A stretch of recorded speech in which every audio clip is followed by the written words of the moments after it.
Yo, what's up guys, SloMoBackSlap here, continuing on with my most anticipated games series of videos that I've been doing over the past week. Today we're going to talk about PlayStation and the most anticipated games for 2022 coming to PlayStation. I will do Xbox, Switch, and PC at a later date, but we gotta focus on the PlayStation platform for today. And without further ado, man, let's go ahead and get started. So like last time, what I'm going to do is start with a game that I believe should be most anticipated, but most people probably aren't really checking for, and that is Boundary. Now, Boundary is one of those China Hero Project games. It's technically supposed to come out on PlayStation 4 and PC, but will be available on the PlayStation 5. It's not coming to Xbox or Switch, just these two platforms. It is being developed by Surgical Scalpels, and they do now have a publisher. As of actually a year ago, publisher Skystone Games is now helping bring this game out. Boundary is a one-of-a-kind zero-G first-person shooter. It's got a little bit of a learning curve. I've played the beta. It was an interesting experience. I think that it's the kind of game that more traditional first-person shooter fans probably wouldn't gravitate to it, but if you're looking for something a little different, something that doesn't play like anything else that's in the first-person shooter genre, a lot of people are going to check this out and enjoy it. So there is no actual release date yet. It's scheduled to come out this year, but so far we don't have a date on it quite yet. But do expect to hear something from Skystone Games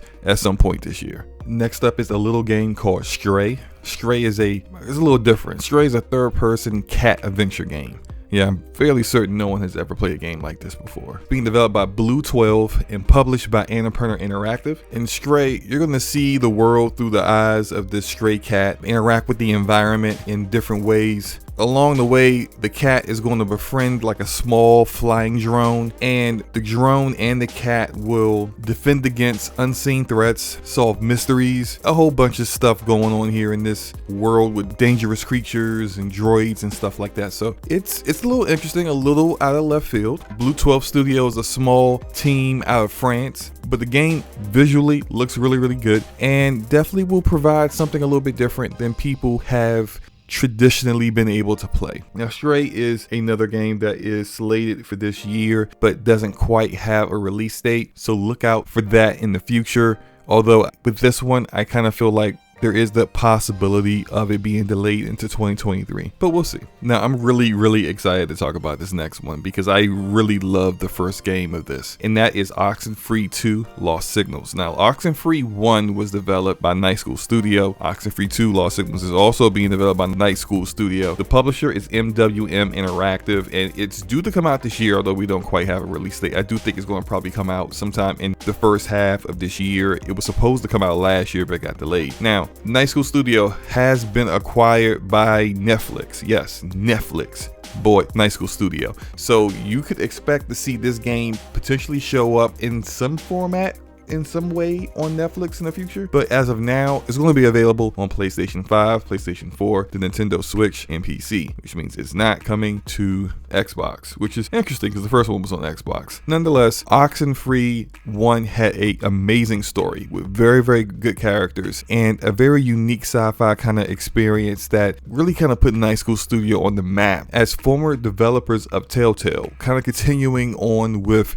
those narrative-driven kind of games. If you enjoyed the first Oxenfree, definitely check this out. And if you haven't played the first Oxenfree yet, what are you doing? Play the game. All that said, absolutely looking forward to this one. Let's move on. And what we are moving on to is Sifu, which does have a release date. Sifu is coming out next month, February 8th. It's only going to be on PlayStation 5, PlayStation 4, and PC. Sifu is being developed by SloClap, not SloMoBackSlap, that's me, but SloClap, the developer. They're also publishing the game themselves. SloClap previously did Absolver, which you may or may not have played, but they are very focused on martial art games that focus on hand-to-hand combat. And Sifu seems to be a bit more of the flashy kind of movie choreographed, exciting combat that people like to see more than Absolver was. In Sifu, you play a young student who is trying to get revenge for a death in his family, and every time that you die, you actually get revived and come back a little bit older, and you can start to see see as you progress through the game how you start to get gray hair. And one thing I really like about what I've seen from Sifu is how you really use the environment to dispatch your enemies. Like you could bang someone's head against a table or knock someone over a balcony,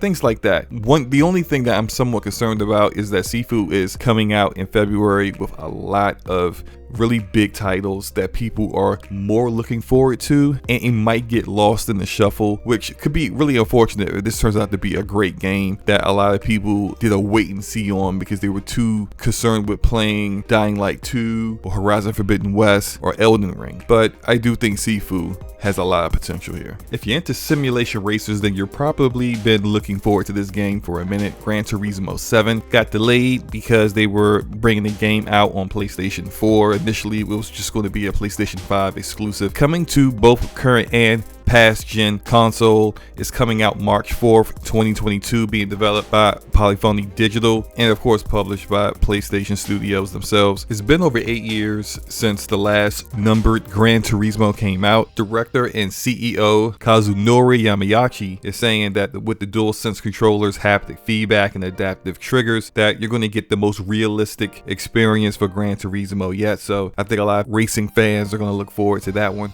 Next up is Ghostwire Tokyo, being developed by Tango Gameworks, which is also a studio owned by ZeniMax Media, which is a publisher owned by Xbox. So this is a Xbox game exclusive to PlayStation for this year, for at least a year. And Ghostwire Tokyo is being developed by Tango Gameworks. As I said, Tango Gameworks is most known for the Evil Within games 1 and 2. Those games were considered high quality games within the horror genre. So chances are Ghostwire Tokyo is definitely live up to Tango Gameworks' reputation. Now, there hasn't been a release date announced for Ghostwire Tokyo, but just a few days ago, it was announced that Ghostwire Tokyo had been raided in Korea. And typically when that happens, a release date isn't too far away. So definitely expect to see a release date for this game coming soon, which definitely means this game is coming out this year. Here's a game that's had a lot of recent controversy surrounding it in regards to comments made in regards to the main protagonist here, but Forspoken is a game that is definitely highly anticipated, a game that a lot of people are looking forward to. Is being developed by Luminous Studios, which is a developer under Square Enix. Square Enix is also publishing the game. Forspoken has a young woman who has been transported into a different world where she now has these amazing powers, and it shows a lot of